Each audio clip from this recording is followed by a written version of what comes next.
Assalamualaikum warahmatullahi wabarakatuh, sahabat Rusmi. Perkenalkan, nama saya Dr. Dewi Tenilasari, spesialis obstetri dan ginekologi Rumah Sakit Pelni Jakarta.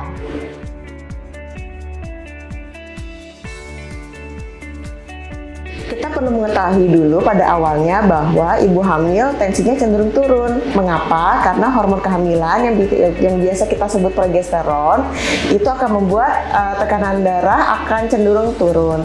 Oleh karena itu, kalau tekanan darahnya cenderung akan meningkat saat ibu hamil kontrol, kita udah harus curiga ibu tersebut akan potensi hipertensi.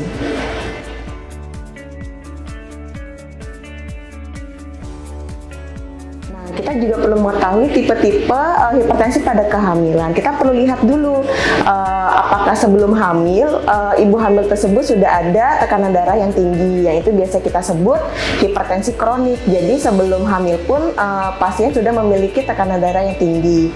Lalu kita lihat juga pada ibu hamil tekanan darahnya mulai meningkat di usia kehamilan berapa. Jika usia kehamilannya meningkat di atas 20 minggu, maka bisa kita lihat hipertensi dalam kehamilan. Lalu kita lihat juga tensinya jika sudah melebihi 160/100 mm air aksa, atau jika pada urinnya sudah ada protein positif, maka kita bisa sebut itu preeklamsia, seperti itu. Jika proteinnya negatif dan tensinya masih di bawah 160/100, maka masih kita sebut dengan hipertensi dalam kehamilan.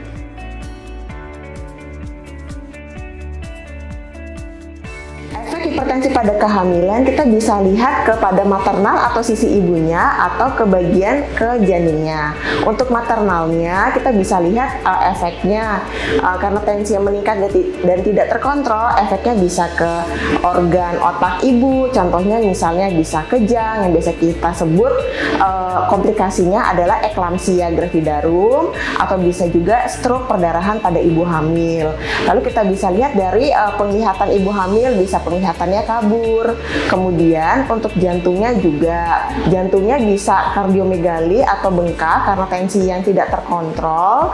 Bisa juga ke ginjalnya juga bisa acute kidney injury atau AKI, yang bisa kita lihat indikasinya dari pemeriksaan lab seperti itu, atau dari hasil urinnya yang berkurang. Pada organ liver atau hati juga bisa berpengaruh, bisa kita lihat dari enzim hatinya yang meningkat.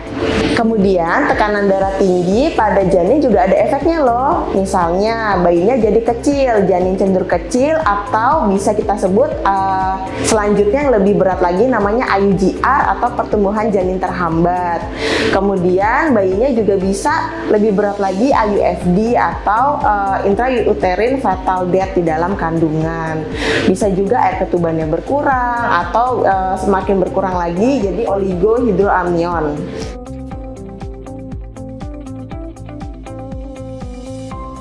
Karena tekanan darah tinggi atau hipertensi pada kehamilan ini efeknya banyak pada maternal dan janin, maka kita perlu ketahui nih faktor risiko apa aja sih yang pada ibu hamil agar kita dapat mencegah keadaan ini ya.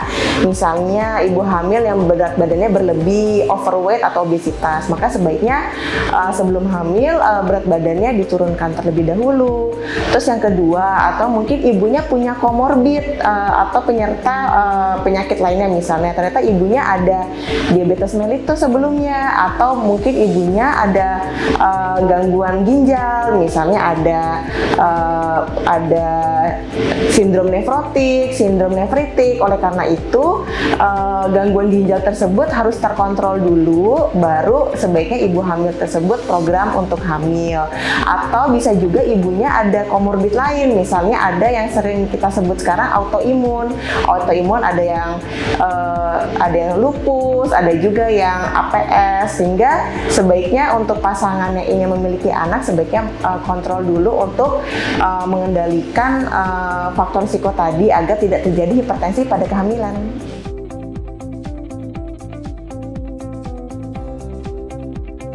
Jika ketika ibu hamil, kita perlu melakukan antenatal care secara rutin ya Bu ya, dari pemerintah sebaiknya 6 kali dilakukan. 1 kali di trimester pertama, 1 kali di trimester kedua, dan 2 kali di trimester ketiga.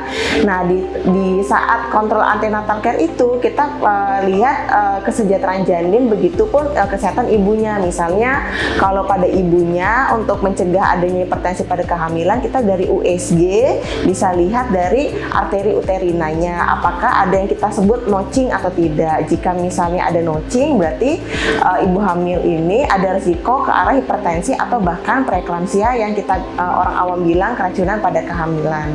Seperti itu. Demikian penjelasan saya. Jangan lupa melakukan antenatal care secara rutin ya Ayah Bunda. Salam sehat.